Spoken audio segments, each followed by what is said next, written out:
बेळगाव शहरात कोणत्याही प्रकारचा गोंधळ झालेला नाही आणि भविष्यातही होणार नाही. 22 मार्च रोजी कर्नाटक बंद दरम्यान कडक पोलीस बंदोबस्त ठेवण्यात येईल असे बेळगाव शहर पोलीस आयुक्त याडा मार्टिन मार्गबिळ्यान यांनी सांगितले. गुरुवारी पत्रकारांशी बोलताना ते म्हणाले की आम्ही आधी सुरक्षेची तयारी केली आहे आणि बंदच्या दिवशीची योजना आखली आहे. याआधी आंदोलनकर्त्यांशी प्राथमिक चर्चा करण्यात आली असून 22 मार्च रोजी कोणताही अनुचित प्रकार होऊ नये म्हणून योग्य ती खबरदारी घेतली जाईल असे त्यांनी स्पष्ट केले.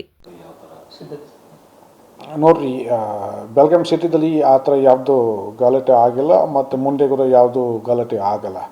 ನಮ್ಮ ಕಡೆಯಿಂದ ಆಲ್ರೆಡಿ ಬಂದೋಬಸ್ತ್ ಡೀಟೇಲ್ಸ್ ನಾವು ಮಾಡಿದ್ವಿ ಮತ್ತು ಆಲ್ರೆಡಿ ಪ್ಲ್ಯಾನ್ ಮಾಡಿದ್ವಿ ಯಾವ ರೀತಿಯಲ್ಲಿ ಬಂದೋಬಸ್ತ್ ಮಾಡ್ತೀವಿ ಮತ್ತು ಎಲ್ಲಿ ಬಂದೋಬಸ್ತ್ ಮಾಡ್ತೀವಿ ಮತ್ತು ಎಲ್ಲ ಸ್ಟೇಕ್ ಹೋಲ್ಡರ್ಸ್ ಜೊತೆಗೆ ಕೂಡ ನಾವು ಡಿಸ್ಕಷನ್ ಆಲ್ರೆಡಿ ಪ್ರಿಲಿಮಿನರಿ ಆಗಿ ನಾವು ಮಾಡಿದ್ವಿ ಮತ್ತು we will have some more talks with them.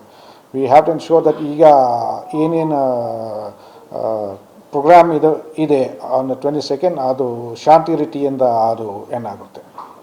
Vinod Kolkar, KMM Marathi, Belgaum.